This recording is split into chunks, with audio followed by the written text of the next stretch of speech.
الحمدللہ رب العالمین والصلاة والسلام علی اشرف الانبیاء والمرسلین نبینا محمد وعلی آلہ وصحبہ اجمعین ومن تبعہم بإحسان الی یوم الدین اما بعد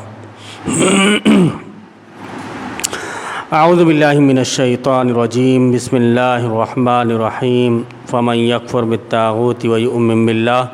فقد استمسک بالعروۃ الوثقی لا انفصام لها واللہ سمیع علیم۔ صدق اللہ العظیم۔ معزز سامعین، ہم نے پچھلے درس میں آپ کے سامنے یہ بات رکھی تھی کہ غیر مشروط اطاعت صرف اور صرف اللہ رب العالمین کی ہوتی ہے، کیونکہ اللہ رب العالمین ہی ہمارا معبود حقیقی ہے۔ اس کے علاوہ ہم کسی کی اطاعت غیر مشروط نہیں کر سکتے۔ اللہ رب العالمین کا فرمان ہم نے سنا تھا سورہ یوسف کا، ان الحکم الا للہ امر الا تعبدوا الا ایاہ ذالک الدین القیم، اور سورہ کہف کی وہ آیت کہ ولا یشرک فی حکمہ احدا، کہ اور نہ وہ اپنے حکم میں کسی کو شریک کرتا ہے۔ سوال یہ پیدا ہوتا ہے کہ صرف ہم نے اللہ رب العالمین کو مان لیا، اللہ رب العالمین کو مان لیا، تو کیا صرف ہمارا اللہ رب العالمین کو مان لینا ہی کافی ہے؟ صرف ہم مان لیں، اس کو زبان سے اقرار کر لیں اور اس کے بعد کچھ نہ ہو؟ تو اس سلسلے میں ہم کچھ باتیں آپ کے سامنے رکھیں گے، غور سے سنیں تاکہ ایک ایک چیز آپ کے لیے واضح ہوتے چلے۔ اللہ رب العالمین کی بڑائی کا یہ اقرار اس وقت تک کارآمد نہیں جب تک کہ اس کے شریکوں اور دنیا کے باطل خداؤں کو عداوت اور برات کے پیغام نہ پہنچا دیے جائیں۔ جتنے بھی اللہ رب العالمین کے شریک ہیں، ان کے شریکوں کو، دنیا کے باطل خداؤں کو، باطل حکمرانوں کو یہ پیغام نہ پہنچا دیے جائیں کہ ہم تم سے بری ہیں، اعلان برات کرتے ہیں طاغوت سے، نظام طاغوت سے۔ طاغوت سے اعلان برات تو ٹھیک ہے، نظام طاغوت سے بھی اعلان برات۔ صرف اگر آپ یہ کہو کہ ہم نے نظام طاغوت سے،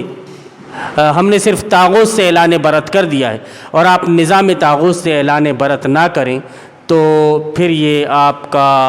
اقرار کارآمد نہیں ہو سکتا۔ اللہ رب العالمین پر ایمان بھی تب ہی معتبر ہوگا جب طاغوت سے کفر کر کے ساری زندگی اس سے دشمنی اور بیر رکھنے کا عہد کیا جائے۔ طاغوت سے کفر ہو اور ساری زندگی کے ایک ایک لمحے میں، ایک ایک پل میں آپ کو طاغوت سے اجتناب کرنا ہے اور اس سے دشمنی اور بیر رکھنا ہے، تب جا کر آپ کی توحید مکمل ہوگی، تب جا کر اللہ رب العالمین پر آپ کا ایمان معتبر ہوگا۔ اسی لیے اللہ رب العالمین نے بیان فرمایا کہ فمن یکفر بالطاغوت، جس نے طاغوت کا انکار کیا۔ اگر ایسا کر رہے ہو آپ تو تبھی اللہ سے دوستی ہوگی، اور تبھی وہ مضبوط آسمانی سہارا ہاتھ آئے گا جو نہ دنیا میں مرتے دم تک ساتھ چھوڑنے والا ہے اور نہ آخرت کی مشکل گھڑی میں۔ اب اگر آپ نے ایسا کر لیا کہ طاغوت کا انکار کر دیا، اعلان برات کر دیا زندگی بھر، اور پل پل میں آپ اس کا انکار کرتے رہے، طاغوت کا، نظام طاغوت کا، اس کے پالیسی پروگرام کا، جب تک آپ انکار نہیں کرو گے تب تک آپ کا ایمان معتبر نہیں ہو سکتا، اور جب آپ کا ایمان معتبر نہیں ہوگا تو ظاہر سی بات ہے آپ کا ایمان کس کام کا؟ پھر وہی رسمی دینداری باقی رہ گئی۔ آپ نماز پڑھ رہے ہیں، آپ روزہ رکھ رہے ہیں، آپ حج کر رہے ہیں، آپ زکوٰۃ دے رہے ہیں، بس جیسے دوسرے مسلمان کرتے چلے آ رہے تھے آپ ویسا کر رہے ہیں۔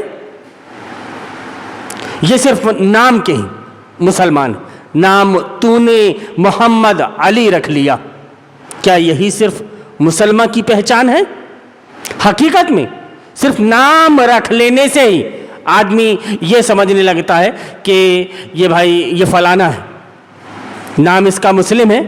تو یہ مسلم ہے، نام اس کا مسلم نہیں ہے تو یہ غیر مسلم ہے۔ باقی آپ ساری چیزوں میں دیکھو کہ غیر مسلم کے یہاں بھی جو اس کے پٹے پٹائے طریقے ہیں، پٹے پٹائے ڈھر رہے ہیں، وہ انہی کے مطابق چل رہا ہے، اور مسلم کے ہاں اس کے جو پٹے پٹائے طریقے ہیں، باپ دادا سے جو اس کو دین وراثت میں مل گیا ہے، بس اسی کو اس نے اپنا دین سمجھ لیا ہے، اس کے علاوہ کوئی دین نہیں۔ جبکہ آپ کو طاغوت کا انکار، اس کی پالیسی پروگرام کا انکار اور اس سے بغض، عداوت، اس سے برات کا پیغام اس تک پہنچا دینا ہے، اور آپ مستقل اس سے اپنی برات کو ظاہر کرتے رہیں۔ دشمنی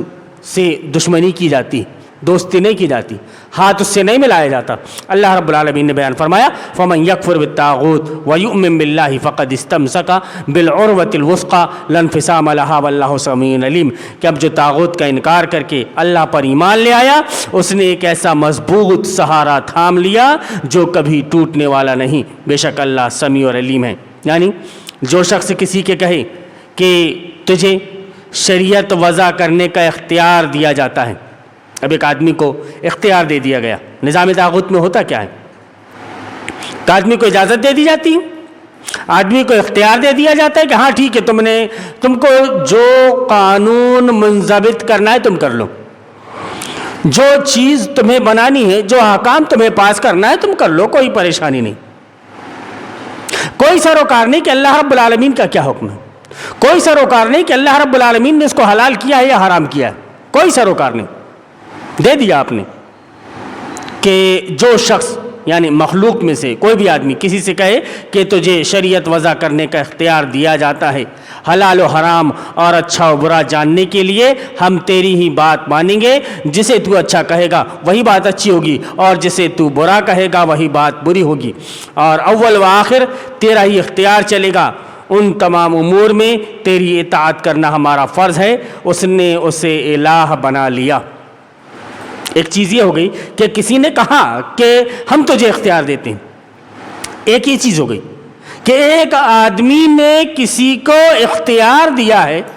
کہ تم قانون وضع کر لو، تم جو حلال کرو گے ہم اسے حلال سمجھیں گے، تم جو حرام سمجھو گے ہم اس کو حرام سمجھیں گے۔ لیکن دوسری طرف کہ کسی آدمی نے کسی کو قانون وضع کرنے کا اختیار نہیں دیا، بلکہ اس نے خود قانون وضع کر لیا، جیسا کہ ہم نے پچھلے درسوں میں سنا، حافظ ابن کثیر رحمۃ اللہ علیہ نے جو ذکر کیا ہے کہ چنگیز خان نے ایک کتاب منضبط کی تھی جس میں ملے جلے آثار تھے،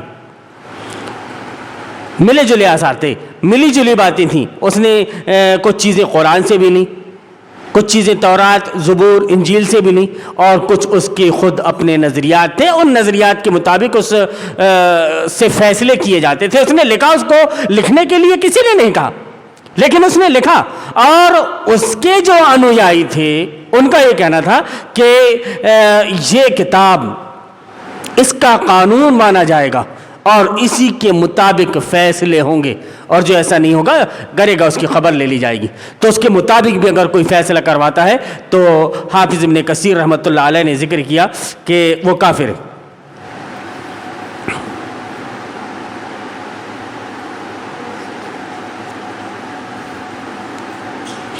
ہم نے حافظ ابن کثیر کے سلسلے میں وہ بتایا کہ ان کا تاتاریوں نے اس نے جو ایک کتاب منضبط کی تھی، اس کا ایک مجموعہ وہ شریعت کا روپ دھار چکا تھا، اور اسی کے لحاظ سے وہ فیصلے کرتے تھے، اور اس کو قرآن اور حدیث سے زیادہ فوقیت دیتے تھے۔ اب اگر کوئی ایسا کرتا ہے تو وہ کافر ہے۔ آپ اپنی زندگی میں جو فیصلے کروا رہے ہیں، ظاہر سی بات ہے کہ اللہ کچھ اور فیصلہ کرنا چاہتا ہے، لیکن نظام طاغوت کے تحت کچھ اور فیصلہ ہو رہا ہے۔ آپ نے فیصلہ کروایا، اس کا مطلب یہ کہ آپ نے فوقیت دی۔ جیسا وہ چنگیز خاں کی کتاب کو، قانون کی کتاب کو، وہ کتاب اللہ اور سنت رسول اللہ پر ترجیح دیا کرتے تھے، اس پر فوقیت دیا کرتے تھے. اب تم فوقیت دے رہے ہو. اب تم نے فوقیت دی اور ایسے لوگوں کا ساتھ دیا، جبکہ قرآن کہتا ہے وَلَا تَعَاوَنُوا عَلَى الْإِثْمِ وَالْعُدْوَانِ کہ آپ گناہ اور شرکسی کے کام میں کسی کی مدد مت کرو. آپ مدد کر رہے ہو، گویا آپ معصیت کے مرتکب ہو رہے ہو. اب آپ تعویلیں نہ پیش کرنے لگ جاؤ کہ وہ بھائی مجبوری ہے کہ ملی جلی آبادی ہے، ملی جلی آبادی ہے، اور ملی جلی آبادی کے لحاظ سے یہاں پر یکساں سول کوڈ نافذ ہوگا، اور جو سب کے لیے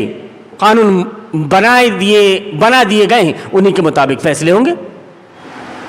تو پھر قرآن سے معنی دار، قرآن صرف مسجدوں میں رہے،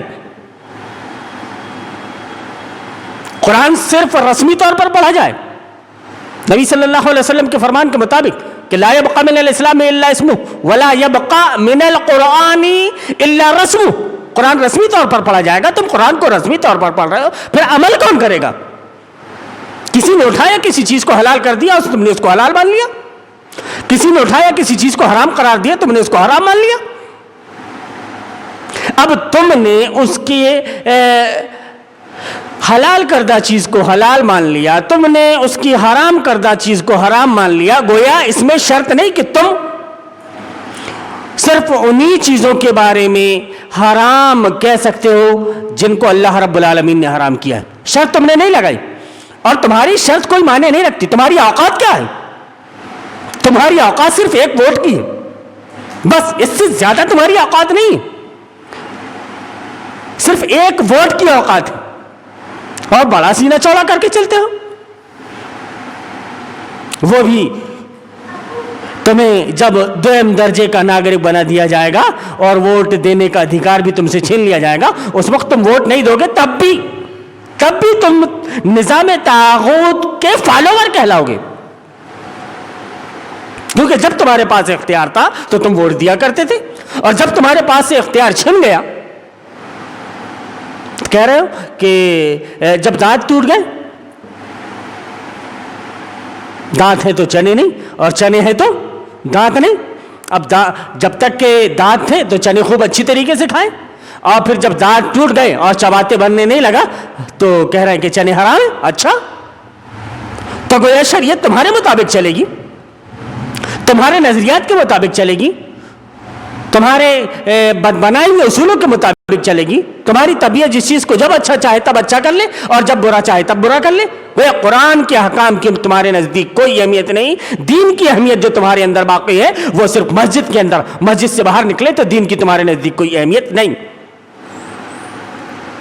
اس سے پہلے بھی ہم یہ ذکر کر چکے ہیں کہ جس نے بھی یہ چیزیں اختیار کیا اور ان کے فیصلوں کو مانا تو اس نے اسے الہ مان لیا. ہم یہاں پر بیٹھے ہیں، ہم آپ کے سامنے بغیر دلیل کے کبھی بات نہیں کرتے. اور جو لوگ ووٹ کے سلسلے میں، جو لوگ یہ جمہوریت کے سلسلے میں تعویل لا کر کے پیش کرتے، ذرا ان سے دلائل مانگو، اور ان کے دلائل مانگ کر کے ایک نظر ان پر ڈالو، اور ایک نظر ہمارے دلائل پر ڈالو کہ کون سیدھی سچی بات، کون دل لگتی بات کر رہا ہے، کون بغیر تعویل کے بات کر رہا ہے، اور کون ایسا ہے جو وہ سب تو ٹھیک ہے لیکن اللہ بٹ مگر لیکن. یہ ایسے الفاظ ہیں کہ کسی بھی چیز کو آپ اچھا کہہ دو، لیکن اچھا کہنے کے بعد میں آپ نے یہ چیز لا دی کہ اللہ بٹ مگر لیکن، یہ بول کر کے آپ نے حرام کو بھی پھر حلال کر لیا. جیسا کہ ہم نے ذکر کیا کہ اللہ رب العالمین کے علاوہ جس ذات کی بھی غیر مشروط اطاعت کی جائے گی وہ طاغوت ہے. صرف مشروط اطاعت اللہ رب العالمین کی ہی ہوتی، غیر مشروط اطاعت صرف اللہ رب العالمین کی، کہ کوئی شرط نہیں. اللہ نے آپ کو ایسا کہہ دیا آپ کو کرنا ہے، اللہ نے آپ کو منع کر دیا آپ کو رک جانا ہے. شرط نہیں لگا سکتے آپ، لیکن آپ نے شرط لگا دی، دوسرے کے ساتھ شرط لگائی کہ ہاں ہم آپ کی انہی باتوں کو مانیں گے جو باتیں اللہ رب العالمین نے، جو باتیں اللہ رب العالمین نے جن چیزوں سے رکنے کے لیے کہا ہے، آپ کی کہی انہی باتوں کو ہم مانیں گے، ہم انہی چیزوں سے رکیں گے، ورنہ ہم شریعت کے احکام پر عمل پیرا ہیں. یہ اللہ رب العالمین کی غیر مشروط اطاعت جو ہے اللہ رب العالمین کی جائے گی اور اس کے علاوہ جس کی بھی کی جائے گی وہ طاغوت ہے، اس کی اطاعت ہی اس کی عبادت ہے، کیونکہ یہ پتہ ہی نہیں ہوتا کہ جن امور میں اس کی اطاعت کی جا رہی ہے وہ حق ہے یا باطل۔ آدمی جانتا نہیں کہ صحیح ہے کہ غلط، حق ہے یا باطل ہے، اچھا ہے یا برا ہے، نہیں جانتا، لیکن اطاعت کرنے لگتا ہے۔ اس کی ہر بات کو بغیر کسی اعتراض اور تردید کے مان لیا جاتا ہے۔ آدمی چونچرا نہیں کرتا، جو محکوم ہے اس کو زیادہ ہاتھ پیر پھڑپھڑانے کی نوبت نہیں آتی، ہاتھ پیر پھڑپھڑانے کی مہلت نہیں ملتی۔ بھائی جتنا تم کو کہا جا رہا ہے اتنا کرو۔ غلام کا کام صرف اتنا ہے کہ تمہیں آقا تمہارا حکم دے گا اور تمہیں اس کے حکم کو فالو کرنا پڑے گا، بس۔ غلامی کی زندگی گزار رہے ہو، تمہیں کوئی سروکار نہیں کتاب اللہ سے، سنت رسول اللہ سے،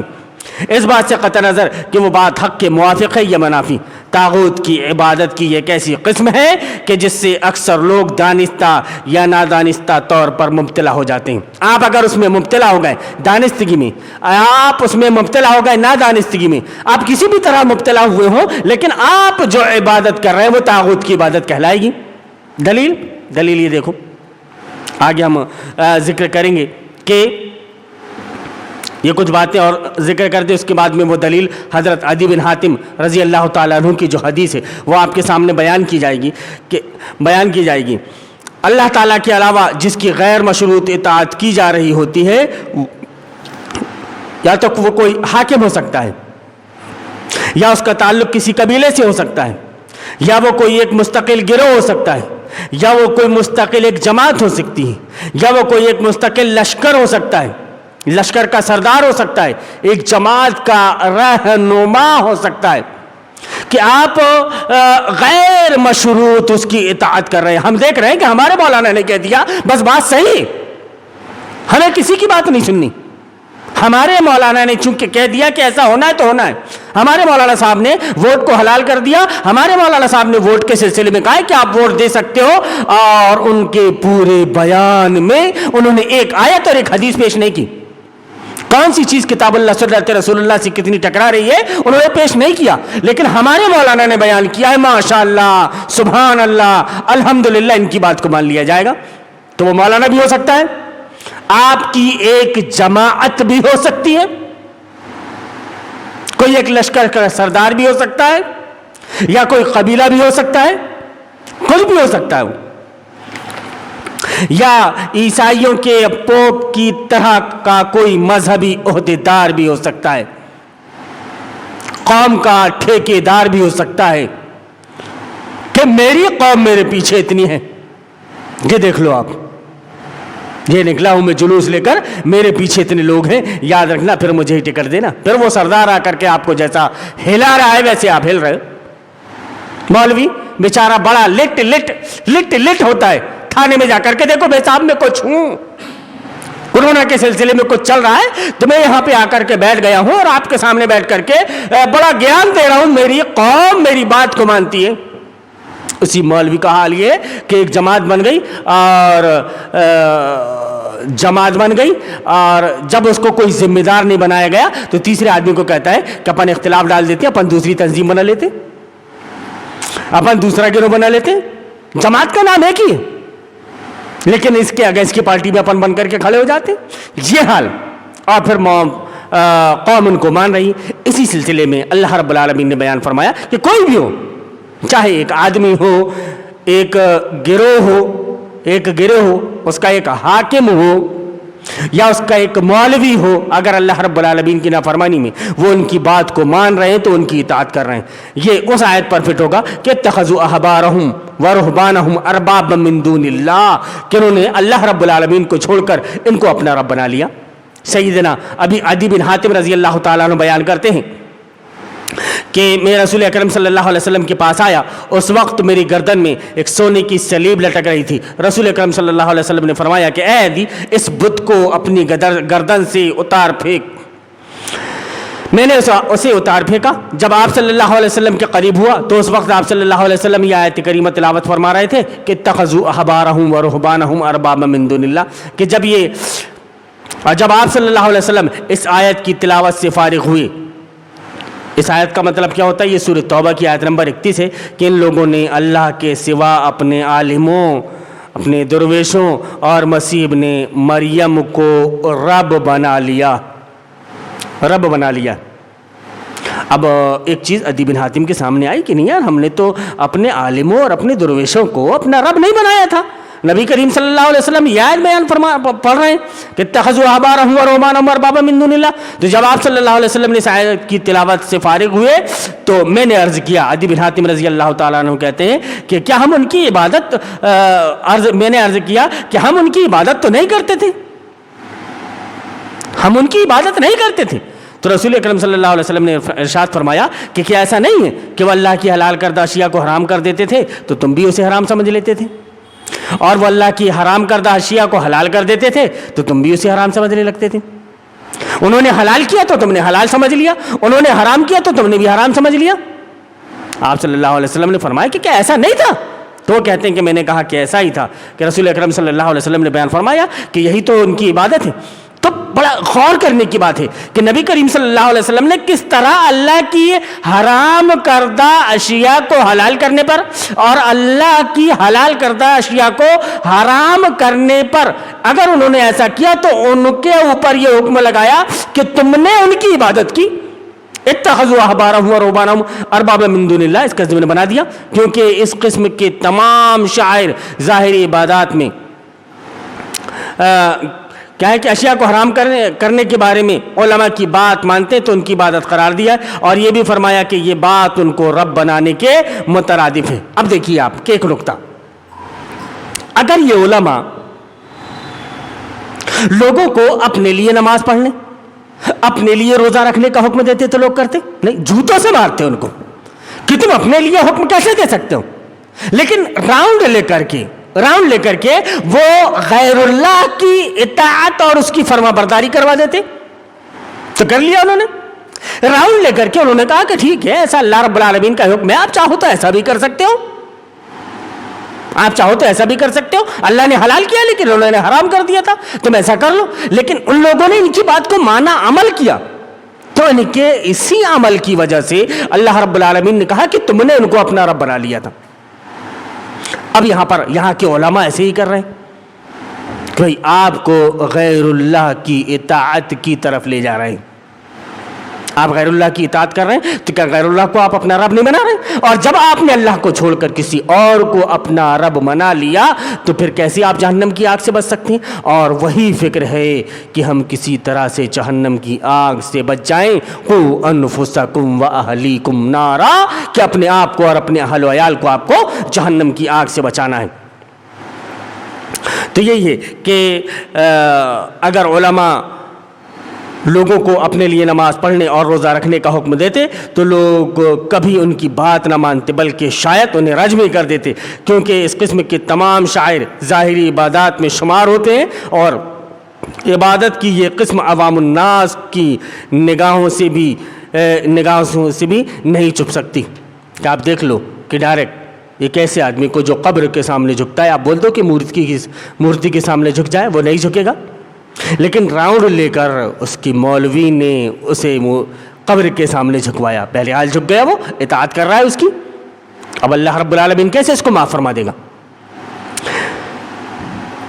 لیکن خطرناک پہلو یہ ہے کہ ان علماء نے اطاعت و فرما برداری کا مطالبہ کیا جس کا عبادت ہونا اگر لوگوں کی نگاہوں سے پوشیدہ ہوتا ہے، اس کا عبادت ہونا لوگوں کی نگاہوں سے پوشیدہ ہے، کہ اگر آپ اطاعت کر رہے ہیں تو اطاعت کرنا عبادت الگ چیز ہے، اطاعت الگ چیز ہے۔ آپ عبادت کو مولانا صاحب اطاعت کے ساتھ میں مت جوڑو، عبادت کے لیے یہ جو مخصوص چیزیں ہیں، نماز روزہ حج زکوٰۃ، نماز روزہ وغیرہ حج وغیرہ، تو ہم ان چیزوں کو لے لیں گے کہ بھائی یہ عبادات میں شامل ہوتی ہیں، اللہ رب العالمین کے علاوہ یہ کسی اور کی نہیں کی جاتی۔ اچھا، فرما برداری، اطاعت اللہ کو چھوڑ کر کسی دوسرے کی کیسے کی جا سکتی؟ لیکن آج کا مولوی اسی چیز کے بارے میں یہ کہہ رہا ہے کہ آپ اطاعت کر سکتے ہو، اطاعت کو آپ عبادت کے ساتھ ملا کر کے نہ جوڑو. حافظ ابن کثیر رحمۃ اللہ علیہ ذکر کرتے ہیں یہ سورۃ توبہ کی آیت نمبر 31 کے اندر کہ انہم اتبعوہم فیما حلوہ وحرموا، کہ انہوں نے ان کی اتباع کی، ان کی پیروی کی. جو انہوں نے حلال کیا وہ اس کو حلال کر لیا انہوں نے، جو انہوں نے حرام قرار دیا اس کو انہوں نے حرام کر دیا. اسی لیے اللہ رب العالمین نے حکم بیان فرمایا کہ اتخذوا احبارہم ورہبانہم اربابا من دون اللہ. اور آگے چلیے آپ کہ ابو البختری رحمۃ اللہ علیہ کا قول ہے کہ ان لوگوں نے ان کے لیے نماز نہیں پڑھی تھی، ان لوگوں نے ان کے لیے نماز نہیں پڑھی تھی. اگر وہ لوگوں کو رکوع اور سجود کی صورت میں اللہ کے علاوہ اپنی عبادت کرنے کا حکم دیتے تو لوگ کبھی ان کی بات نہ مانتے. یہ ہم بھی تسلیم کرتے ہیں کہ اگر کوئی مولوی بول دے کہ بھائی میری عبادت کرو، میرے سامنے سجدہ کرو، تو قوم اس کو نہیں مانے گی.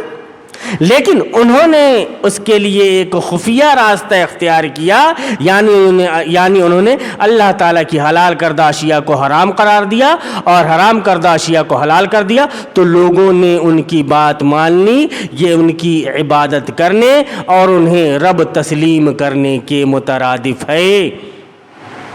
ان کی اطاعت انہوں نے کیا. یہ فتاوی ابن تیمیہ جلد نمبر 7 صفحہ نمبر 70 اور 76. امام بغوی نے اپنی تفسیر معالم التنزیل میں سورۃ توبہ کی تشریح میں اسی سلسلے میں یہ وہ رقم تراز ہیں کہ اگر یہ اعتراض کیا جائے کہ ان لوگوں نے رکوع اور سجود کی صورت میں اپنے علماء اور مشائخ کی عبادت نہیں کی تھی، یہ ظاہر سی بات ہے کہ انہوں نے عبادت نہیں کی تھی، تو اس کا جواب یہ دیا جائے گا کہ انہوں نے اللہ تعالیٰ کی نافرمانی میں ان کی اطاعت کی، اللہ تعالیٰ کی نافرمانی میں ان کی اطاعت کی اور ان کی حلال کردہ اشیاء کو حلال سمجھا. اللہ تبارک و تعالیٰ کی نافرمانی میں ان کی اطاعت کی اور ان کی حلال کردہ اشیاء کو حلال سمجھا اور ان کی حرام کردہ اشیاء کو حرام سمجھا. ان کی حلال کردہ اشیاء کو حلال سمجھا، یعنی ان کے علماء نے جو حلال کر دیا تھا اس کو حلال سمجھ لیا، اور جو انہوں نے حرام کیا تھا ان کو حرام جانا. تو اس طرح انہوں نے ان کو اپنا رب بنا لیا. امام بغوی رحمۃ اللہ علیہ اپنی تفسیر معالم التنزیل سورۃ توبہ کی تشریح کے اندر بیان فرماتے ہیں. اور اسی میں یہ لکھتے ہیں فتح القدیر میں امام شوقانی لکھتے ہیں، یہ آخری بات میں ذکر کر کے اپنی بات کو ختم کروں گا کیونکہ بغیر دلائل کے ہم بات نہیں کرتے. وہ کہتے ہیں کہ وَمَا نَلَايَا أَنَّهُمْ لَمَّا أَطَاعُوهُمْ فِيمَا يَأْمُرُونَهُمْ بِهِ وَيَنْهَوْنَهُمْ عَنْهُ كانوا بمنزلة المتخذين لهم أربابا لأنهم أطاعوهم كما تطاع الأرباب. امام شوقانی فتح القدیر کے اندر یہ عبارت نقل کرتے ہیں کہ اس آیت کا معنی یہ ہے کہ انہم لما اطاعوہم فیہا، کہ جب ان لوگوں نے ان کی اطاعت کی کس معاملے میں، کہ فیما یأمرونہم، جن چیز کے سلسلے میں ان کو حکم دیا گیا انہوں نے ان کی اطاعت کی، وینہونہم عنہ، اور جس چیز سے انہوں نے ان کو روکا تو وہ اس سے رک گئے. تو یہ متخذین کانو بمنزلۃ المتخذین لہم اربابا، تو یہ ان کو رب بنانے کی منزل ہی پر ہے. یہ ایک دو مفسر نہیں بلکہ کئی مفسرین کے حوالے سے اس آیت کے سلسلے میں بات یہ آپ کے سامنے رکھ رہا ہوں کہ انہوں نے یہ کیا تھا کہ حلال کیا تھا تو حلال کر لیا، حرام کیا تھا تو حرام کر لیا، اور سب نے یہ لیا کہ انہوں نے ان کی اطاعت کی تھی اس معاملے میں، ان کی اطاعت کرنے کی وجہ سے انہوں نے ان کو اپنا رب بنا لیا تھا. تو یہ ایسے ہی ان کی اطاعت کی گئی کما تطاع الارباب، جس طرح کے رب کی اطاعت کی جاتی ہے ویسے ہی انہوں نے اس کی اطاعت کی. اب اگر یہ غیر کی اطاعت کر رہا ہے تو اللہ رب العالمین اس کو معاف نہیں فرمائے گا. پھر آگے یہ کہتے ہیں کہ وما بالکم ترکتم الکتاب والسنہ جانبا وعمدتم الی رجال هم مثلکم، کہ تمہارا حال یہ ہے کہ تم نے کتاب و سنت کو ایک طرف چھوڑ دیا، تم نے کتاب و سنت کو ایک طرف چھوڑ دیا اور تم نے جان بوجھ کر ان لوگوں کی بات مانی جو تمہارے ہی طرح کے لوگ ہیں. اب انسان کے لیے قانون سازی کری، انسان نے انسان کے لیے قانون بنا لیا اور اس کے لیے لوگ اس کی بات کو مان رہے ہیں، ان کے حکام کے مطابق اپنی زندگی گزار رہے ہیں۔ تو یہ سمجھ لیجئے کہ انہوں نے اللہ رب العالمین کے علاوہ رب بنا لیا۔ اب اللہ رب العالمین نے سورہ شورى کی آیت نمبر 21 کے اندر بیان فرمایا کہ ام لہم شرکاء شرعوا لہم من الدین ما لم یأذن بہ اللہ، کہ کیا ان کے کوئی ایسے شریک ہیں کہ جنہوں نے ان کے لیے شریعت سازی کر رکھی ہے ما لم یأذن بہ اللہ رب العالمین نے جس کی اجازت نہیں دی۔ اب قانون بنانے کی اجازت اللہ رب العالمین نے بندے کو نہیں دی۔ اب قانون اگر بندے نے بنایا، دوسرا بندہ اگر اس قانون کو فالو کر رہا ہے تو حافظ ابن کثیر کے بیان کے مطابق وہ کیا ہے؟ کافر ہے، کافر ہے۔ اب ایسے آدمی کو سوچنا چاہیے، ذرا ایک جگہ رک کر کے ٹھٹکے اور سوچے، ہم طاغوت، اس کی پہچان، اس کا حکم اور اس کے ساتھ برتاؤ، اس سلسلے میں آپ کے سامنے کچھ باتیں لے کر کے بیٹھ رہے ہیں اور تفصیل سے ان کو سمجھانے کی کوشش کر رہے ہیں تاکہ آپ طاغوت سے بچ جائیں، طاغوت کو سمجھ لیں، نظام طاغوت کو سمجھ لیں، اور کن چیزوں سے آپ کو انکار کرنا ہے وہ سمجھ لیں آپ، اور اپنی آخرت کو سنوار لیں۔ اللہ رب العالمین سے دعا ہے کہ اللہ رب العالمین ہمیں توفیق دے کہ ہم کتاب اللہ سنت رسول اللہ کے مطابق زندگی گزارنے والے بن جائیں، نظام طاغوت سے ہم کلی طور پر برات کا اعلان کرنے والے بن جائیں۔ ہم نظام طاغوت سے برات کا اعلان کرتے ہیں کہ ہم ذرہ برابر بھی اس کے ساتھ شریک نہیں ہیں۔ اللہ رب العالمین سے دعا ہے کہ اللہ رب العالمین ہمیں کتاب و سنت کے مطابق عمل کرنے والا بنا دیں۔ اللہم ارنا الحق حقا وارزقنا اتباعہ وارنا الباطل باطلا وارزقنا اجتنابہ، آمین یا رب العالمین۔ لوگوں کا رد و قبول ہرگز حق و باطل کا معیار نہیں ہے۔ لوگوں کی اکثریت اگر اندھیروں میں بھٹکنا اور ٹھوکریں کھانا چاہتی ہے تو خوشی سے بھٹکے اور ٹھوکریں کھاتی رہے۔ ہمارا کام ہر حال اندھیروں میں چراغ جلانا ہی ہے، اور ہم مرتے دم تک یہی کام کرتے رہیں گے۔ ہم اس سے خدا کی پناہ مانگتے ہیں کہ ہم بھٹکنے یا بھٹکانے والوں میں شامل ہو جائیں۔ خدا کا یہ احسان ہے کہ اس نے ہمیں اندھیروں میں چراغ جلانے کی توفیق بخشی۔ اس احسان کا شکر یہی ہے کہ ہم چراغ جلاتے جلاتے مر جائیں۔